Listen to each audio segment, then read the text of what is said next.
Alright everyone, welcome back to another video. Last time we left off with putting the pinch on the Nazis, talking about some of the plans between Eisenhower and then also what the Soviets were doing. We're now on to the Yanks smash through Jülich, February 24th, 1945, on the Rhine. I gotta cover up this picture because I'm sure YouTube will flag it. But early in February, the Allied armies began the preliminary movements in a large-scale drive to clear the western banks of the Rhine. On February 23rd, General Eisenhower launched a wide river offensive, and the vast offensive to the Rhine went into high gear. Here, Yanks of the United States marched through a battered street in Jülich. Below, a dead Nazi supply wagon. And you can see the supplies there. And it's just talking about the cart. There's nothing that I'm covering up. There's just the cart that died. Yep, just ran out of power. Block by block. February 25th, 1945. Stone by stone. Russian infantrymen capture a block in the German city of Gleiwitz in Silesia during the rapid overrunning of that province. In the same city, below, the Reds ferret out Nazi snipers hiding in the rubble and ruin. The Soviet tide overflowed the rich Dobrawa industrial and coal area of Silesia in the few days of the Great Russian Winter Drive, which was launched January 12th. Yeah, the Soviets are collapsing on the Germans, and it's going very quick. It's basically a mad dash to Berlin between both sides. Both sides want to get to Berlin. Obviously, as we know, the Soviets are going to get there first. But they're moving fast. B-29s tear huge holes in Tokyo. February 25th, 1945. Fires ravage capital. The dark blotches in this picture are part of the 240 city blocks burned out after 200 super fortresses ripped Tokyo on February 25th. The Uneo Railroad was located in the dark section in the center. The giant air fleet plagued Tokyo from early morning until mid-afternoon, giving inhabitants a full day of terror. The plane struck through a snowstorm. You can see the railway. I think that's what this is, or this, one of the two. And yeah, Tokyo, mostly a wooden city. Incendiary bombs are going to just burn down. Most of Tokyo gets just obliterated. A lot of the Japanese cities are. That's what happens when a lot of the housing is made of wood. It's very unfortunate. Routing the Japs from Manila. February 26th, 1945. The last stage. The elimination of snipers was usually the final phase of the conquest of every town. In Manila, the Japs were particularly tenacious, and after infantry and armored columns had freed most of the city, artillery barrages had to flatten the last remnants of resistance. Here, doughboys raced to flush the Japs from their last hideout in hand-to-hand fighting. Yeah, as we know from previous episodes and other things like that, the Japanese are tenacious. They're not going to give up, no matter what. There are some that will, but most will just fight until the very end. And so you gotta, basically, they're like a cornered animal. They're gonna fight, and you gotta be careful. But as we know, they're gonna get overrun. Blasting the rat holes of Iwo Jima. February 1945. Battle of the Caves. The Japs, fighting like wild men, had to be routed from the rocks and crannies of Iwo Jima by flame, grenades, and machine gun fire.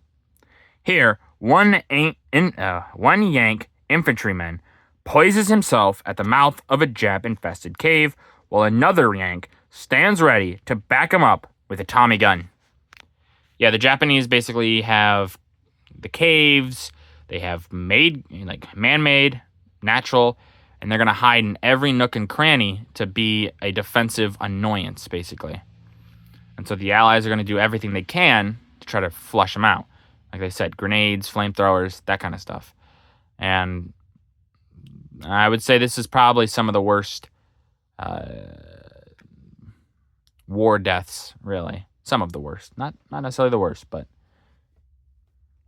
it's pretty awful. Bombs over Rangoon. February 1945. B-29s rake supply depot.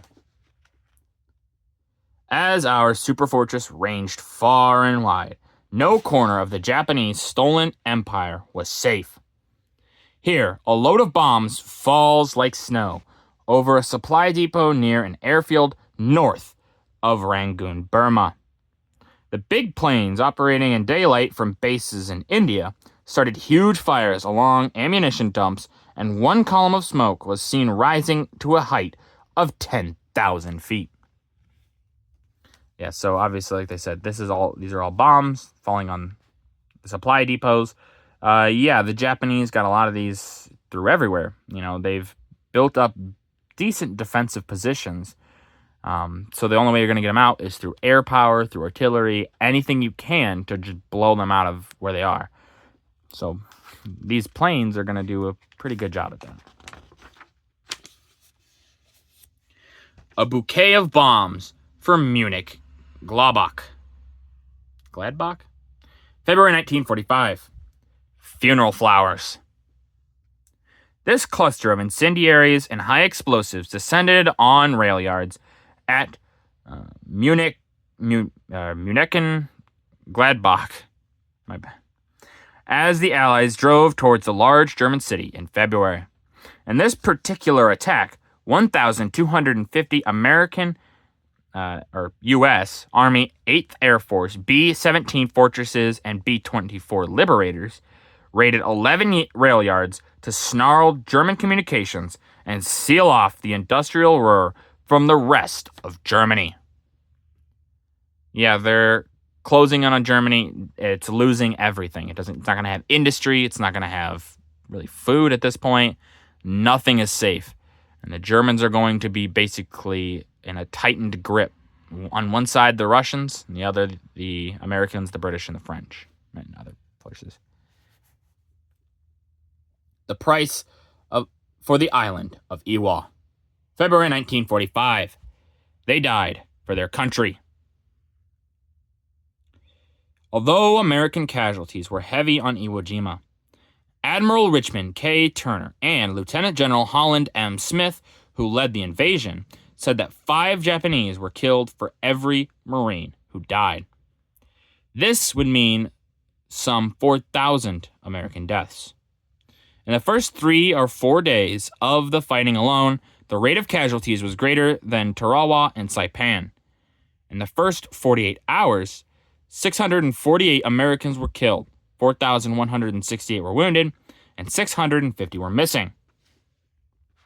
For the same period, 1,222 Japanese corpses were counted. The enemy fought fiercely for every inch of this tiny, blackened volcanic island in the front yard of their homeland. Yeah, and they're pointing out the casualty cost, and it is pretty high. I don't believe, someone would have to correct me, I don't believe Iwo Jima is the worst in casualties yet, but it's definitely up there. It was hard fought. The men fought hard, but they achieved their goals. If you can call those goals really good. Mountain troops advance in Italy. February 1945. With the 5th Army. Enemy deadline. This road in Italy as the 5th Army's 10th Mountain Division moves grimly forward to capture an important road junction. The column of infantry was closely supported by artillery and fighter bombers. At the right, engineers of the same division rest in the rear of a tank destroyer, which offers some protection from enemy sniper fire. Yeah, they're still moving through Italy. It's just slow going. All of Italy will be until the very end, basically. It's just a slow slog, but they'll get through it, just like they will everywhere else. And that's going to do it for this video. If you guys liked the video, leave a like. If you didn't, leave a comment. Tell me what I could improve on. I always appreciate your feedback. And as always, subscribe. It really does help out the channel. Thank you.